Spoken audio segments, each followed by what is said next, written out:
Well, guys, the lines have been drawn. Kinsey is in favor of a previously working status quo, while Padre is using populist rhetoric to gain support.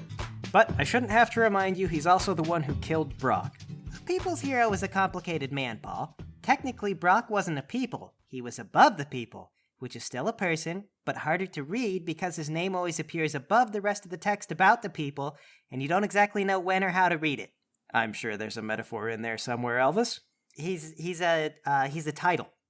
Elvis, most people know how to read a title. My metaphor is evolving, Lowry. If the people are a book, its leaders are the title of the book. You can change the title, and it affects the marketing, but the people are the important part. There it is. Got it. So what's next on everyone's agenda? Do we have printers or copy machines?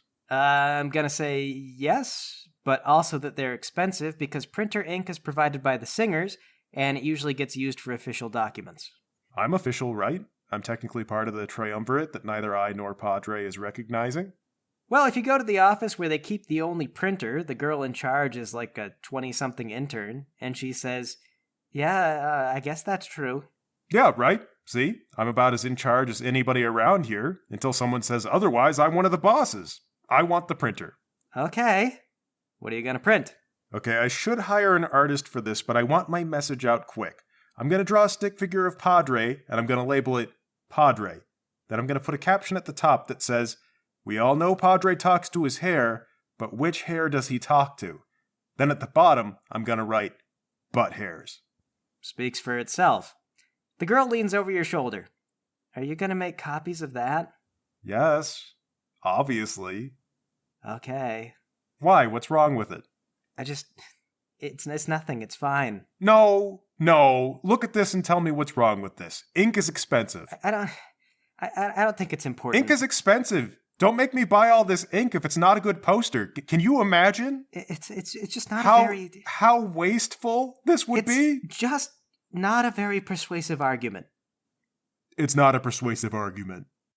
Well, what is a persuasive argument, Tiffany? I don't know. You don't know. Maybe say, if Padre wants us all to be in charge, why doesn't he let us vote on whether or not we should be a democracy? Well, that's dumb. If we don't want to be a democracy, why would we have a democratic vote? You think that's better than butt hairs? I don't know. I'm just making it up on the spot. Well, your idea is good, and I'm sorry I doubted you. But I would like to work butt hairs in there somewhere. I feel like that'll help sell the message. I don't see how butt hairs help sell your message. Because it's funny, and people will feel good about sharing it because it'll make their friends laugh. Oh. Yeah. Well, maybe try and work butt hairs into a joke? You can't just make jokes up, Tiffany. What does that mean? You have to feel a joke. I've got a good feeling about butt hairs. I know they work in this somehow, I just haven't tied it to the main message. Right, but the tying in, that's the joke, right? Let the people vote, butt hairs. No, wait, butt hairs. I don't get it. Well, it's a non sequitur, see, which I guess a lot of people wouldn't get. You kind of have to know you're being set up for a non sequitur, and if you don't recognize that, well, you're not going to get it. But also there's colon, which is a play on words. See, because there's a colon in your butt. Okay, so you want to make the message say, let the people vote, butt hairs, and then you're going to copy a bunch of those and put them up around the colony. You make it sound like I'm doing something wrong. Well, you've completely lost my message, and now it sounds like you're supporting Padre's plan, but also you want to vote for butt hairs. You're not helping, Tiffany. You're just nitpicking. I don't understand what you're trying to do. I'm trying to save our lives, Tiffany. I would think that you could get behind that. How do butt hairs save our lives? Because they're funny. It carries the message. What's funny about it? I think you're just saying it's non sequitur because you're afraid to throw away ideas. I don't get it. It isn't funny. It's funny because it's not expected. That's what non sequitur humor is. Okay. How about this? Right? Padre's hair says you should get to vote, but his butt hair won't let you vote a second time. And then draw his butt holding a knife or something. Okay, I like that, see? You see what happens when you work with me, Tiffany? That was like prying up fingernails, just trying to get you to cooperate. Yeah, tell me about it. Okay, I'm going to print off a few dozen of these things and hang them all over. You want to take half and help me out? No. God, it is like prying off fingernails. Paul, I take my posters and I get to work putting them where people will see them. All right, you get to work. Lowry and Elvis, what do you guys do? Oh, hey, putting up posters, huh? Who, me? What's it to you, Lowry? Well, I just can't help but notice it's a stick figure, and there's no color. Why is everybody so critical? If you think you can improve it, then explain how it can be improved. Be constructive, please. Oh, I'm sorry. I don't remember being told how I could improve before being kicked out of my own band. Are you still mad about that? Yes, I'm still mad about that. You did it to advance your political career, and now look at you. I wasn't going to say anything too snarky in case you did better than us. Then I'd look stupid, but look at these posters. You're obviously going to fail. And you know what? You deserve it. Well, I'm not the one who came up with the slogan. Tiffany did. My version was funnier, but she just wouldn't budge on the printing until she got her way. Oh, you got in a creative argument with Tiffany? We could have done that. We used to do that all the time. Tiffany was a refreshing change from the usual, thank you very much. She was a lot less snarky about it. Yeah, just a shame she doesn't know color or how to draw. Do you have any idea how expensive colored ink is? Black and white means I can afford to put up more posters, and this is a volumes game. It's better. Why would you vote twice? Why is his butt stopping you from voting twice? The entire point of an election is that you vote once. I don't know. Ask Tiffany. Oh, I think she means actually that he won't let you vote a second time after Padre wins the first vote. But then the election is over. No, I mean, there won't be a second election, like he'll just be a dictator. Oh, well, then that's what the caption should say. As it is, it looks like his butt is in charge of election security. He's doing a really good job. I don't think people are going to read it that way. It's a way you can read it. And even if only 10% of people read it that way, you've wasted 10% of your message. Laurie, could you just... You know what? Why aren't you with Kinsey? Don't think I didn't see you over there during her speech in the mess hall. I don't even like Kinsey. Then why'd you join up with her? Because you're doing your own thing. Your own butt hair thing. And Padre's insane. Yeah, no kidding he is. Direct democracy would be a mess. Why's that? Because not everybody votes. Only a certain number of motivated people vote seriously, and the message can be controlled by whoever can sway the masses. But how is a greater generality of the people any less flawed or stupid than you, or Padre, or Kinsey, huh? We are the leadership of this colony, and look at us. Let's not pretend that society's betters don't become drunks and philanderers. Aren't you with Kinsey? She's the one who said to trust the higher-ups. Kinsey? What? Kinsey likes to put on an official's face, but deep down she's frightened of change and of losing control. She likes structure and doesn't want the structure to change because she feels like she's mastered what the structure is. She's weak, is what I'm saying, and childish, if not a little dependent. Then why are you helping her? I didn't say I'm motivated. She's my only option unless I want to try to take over independently like you're doing, and you being divorced from the power structure of the bands obviously isn't getting you anywhere. Whatever. People are going to come around to my point of view once they see these posters. How does Padre's butt holding a knife convince people to establish a Senate Republic? By shutting up, Lowry. Let me be in charge and Knife Butt will lead us to a better future. Padre's the one with knife butt. You're advocating against knife butt. I said the first step was for you to shut up. Fine, but this is your reminder. If during the fighting I have to shoot you, I'm totally gonna. And I'm gonna kinda like it a little bit. Well, you better not miss, or I'll draw a picture of your butt holding a knife and I'll show it to the entire colony. All right, and Elvis, what are you doing? Hey, Mayson. Cool knife butt. Shut up, Elvis! Okay. I go cry in my room. Well, Mayson, you're at this for a while, and eventually the inevitable happens. Padre finds you. He and his entire gang walk up behind you. See? There he is. I told you. He said you have knife butt. He told me to shut up about knife butt. Elvis, did you rat me out to Padre? You yelled at me and also said I wasn't good enough for our band, but look, I got a new band. What exactly is the meaning of this, Mayson? Is this me? Why is my butt holding a knife? It just says you won't vote twice. You're only supposed to vote once, Mayson. Those are the voting rules. Obviously. I wanted to imply that you were going to defend the rules of the vote. I told Tiffany, wasn't this going to mix messages if his butt was holding a knife? But she said I was getting away from her message and that this would be less non sequitur. I hate to see what your more non sequitur option looked like. Look, Padre, we both know how things went down with Brock. And I know that if you stage a vote, you're not going to leave it to chance that you win what you want. Mayson, ever since your party made everyone sick, where it is you've been spiraling. Your mental health is in decline.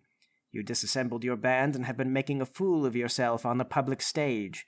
Perhaps you should see a doctor and get some rest. One wouldn't want you to go mad and throw yourself out the airlock. Look, I want in on whatever it is you plan to do. I want in. Really? It doesn't look like you want in. But let's ask your former co-worker. Elvis, do you think that we should trust Mayson? Well, he did make me really upset. But over our long work history, I would have to say that Mason's been generally pretty reliable. I think just with all the changes and everything, he's been under a lot of pressure. You know, he's trying to live up to his station, and he's not handling it as well as he could. I feel like he's not meeting his potential. Maybe if he was working under someone who had a firm idea of what they wanted, he could probably get it together and he'd be okay. Not the answer I was expecting from you. I can't be too mad at Mayson. I am a lot to handle, and he patiently dealt with many hangovers, and I have to appreciate that. Thank you, Elvis. That's very noble. Yeah, you could learn from me, you dillweed. What exactly do you think you have to contribute, Mayson? Until your stunt where you declared yourself a runner for the colony's leadership, I respected you as an equal. Well, considering you felt you should lead, if I'm your equal, then I was also fit to lead. A fair argument. Yeah, Mayson, but you have way fumbled this leadership thing so far, dude. Kinsey's not going to let you hold a vote. I am well aware. So let me pose this. Instead of throwing me out the airlock, what if instead you use the classic pincer maneuver and let me take care of Kinsey? After that, you can arrest me and be the hero. Padre looks back at the gang, thoughtfully. He then grabs his hair and holds it to his ear. Yes, you think so. What exactly do you get out of this, Mayson? For one, I'm not murdered, right? That's my first condition. A bit fruitless to set that condition in an environment where you feel you have to, don't you think? Okay, two, you keep me under house arrest on the basis of mitigating circumstances and me acting on my presumed authority as a band leader. I suppose you would request a comfortable house arrest. That's the idea, yeah. Seems rather cynical to volunteer for something like this, if not downright sniveling. Writing's on the wall, man. I'm running out of ways to be relevant. Odd. I don't like it. You're welcome to whatever efforts you like. I won't endorse your suicide mission one way or the other. Padre skulks off, his posse in tow. See you later, Mayson! Yeah, see ya, Elvis. Okay, Paul, I go to find Sasha. I'm gonna need bombs. Sasha is not at home. People are working, but not with full conviction. Demo Dave tells you she took the day off. After a while of searching, you find her sitting out in front of one of the windows, looking at the emptiness of space, chewing on her shirt. Hey, Sasha. Oh, hi, Mayson. You seem a little preoccupied. You doing okay? With what? With, chewing your shirt and having an existential crisis? Oh. She takes her shirt out of her mouth. It's a nervous habit. It just feels like everything's getting out of control. Yeah, kinda. I think fake it till you make it is really in play right now. I always thought the colony's leadership was operating on some kind of informed knowledge that maybe the rest of us didn't have. But look at you. Okay, I'm going to take some offense to that. But no, it's not like the people in charge are omniscient or especially smart or anything. Personally, I like to think that I'm smarter than the other options. That's exactly what Kinsey thinks. Why do you name Kinsey specifically? I mean, she has issues, but Padre almost definitely killed Brock, and he threatened to kill me like a half hour ago. He's not exactly our best or brightest either. Well, if I have to choose between a bunch of obviously flawed people who are only looking out for themselves, at least Padre is speaking to me. He's lying. He's lying to you. But in a way that makes it seem like he cares if I believe it. That stuff he's talking about, it makes a lot of sense. We didn't need a secret little group trying to stop Brock's plan. If everyone in the colony had a say, then better or worse, we'd be working in that direction, and that'd be the end of it. Well, what about what I said? All that stuff about a Senate and a representation? I don't even know what you were on about. Did you go crazy? No, I meant about all the systemic stuff. Padre can advocate to everybody, but when push comes to shove, he'd have to be willing to set up a system that minimizes his power and lets the democracy of the colony do the majority of the thinking. Have you ever seen him with his band? Padre is the only one who talks, and his people just follow him around like robots, except Elvis, who's pretty hard to train and probably doesn't even know where he is. So all that stuff about the Senate, you think that does, like what? I don't know. I was on the spot and I felt compelled to make my own speech. I was just pulling from a book I read. The point I'm trying to make is that Padre talks about the people, but he hasn't made any commitments to empowering anyone but himself so far. Well, what are we supposed to believe? We can't have Kinsey's way. The system we've had all these years is clearly not working, and maybe I don't know how it's broken or how long it's been broken, but somewhere along the way it got broke. And maybe Padre isn't on the up and up, but he's at least offering an alternative to that broken system. It's not comforting that the offer comes from him, but he's presented the monopoly on change. I have to pray that the old system fixes itself if we do nothing and just wait, or I can support Padre and hope that he's not as insane and as stupid as he seems, knowing that there's something deeply wrong with either choice. And then there's you with some completely nuts, convoluted theory that you think sounds smarter than it is. Okay, look at me. Can you get me some bombs? What? Can you get me some bombs? I need explosives. What are you on about? Padre threatened to throw me out the airlock unless I do something about Kinsey. I have an idea, but I need fireworks. Okay? You have absolutely flipped your lid. No, it's all gonna work. I just need explosives. Like, maybe enough to destroy a single bedroom. And then Padre will arrest me. Padre's putting you up to this? He threatened to throw me out the airlock. And that makes this okay. Where is your spine? It turned to jelly. When he threatened to throw me out the airlock, I want to live, Sasha. Well, let him throw me out the airlock. I don't care. If this colony doesn't figure itself out, we're all dead anyway. Sasha gets up and she storms off. Sasha, come on. It also takes some spine to blow someone up with a bomb. Actually, maybe the one I should be killing is Padre. Hang on. Oh, Sasha, I got it all figured out. Okay, listen. Mayson, I do not want to be a part of this. But listen to me. You believe in the ideals that Padre is selling, right? But it's hard to believe in Padre himself. I don't believe in anything enough to help you resort to blowing up the colony. Okay, but if Padre died while his ideas were at the peak of his popularity, while they were popular for a good reason, what if someone less cynical, who knew what those ideas actually meant to you, picked them up and carried them to make the colony better? I don't want to kill people. Listen, we'd set up a democratic voting system. I know a few ways. We could do votes where you rank who your favorite leaders would be, and whoever gets the highest average ranking would win the election. See, so if you like Padre the most, you'd rate him number 1, then Kinsey number 2, and me number 3, apparently. And in the end, we'd average out the vote, and the highest score wins. We could do it with major policy proposals, too. Create a couple of different plans proposed by different representatives, then let people rank them and enact whatever gets the highest score. Well, that all sounds better than your whatever Senate plan. Could you maybe propose that without killing Padre? Well, the thing is, he's threatening to kill me, so... Okay, well, look. Let's propose this idea to everyone. Say you gave it some real thought, and you like Padre's plan, but you only want to go forward if you know exactly how the people are going to be supported and represented. And then we can see who really likes it. If Padre endorses it, well, then maybe we lucked out. And if not, that shows his true colors. And if people like your idea, maybe they'll be willing to watch your back, so you'll be safe. The bomb sounds so much faster. Mayson! Okay, all right, we'll do it your way.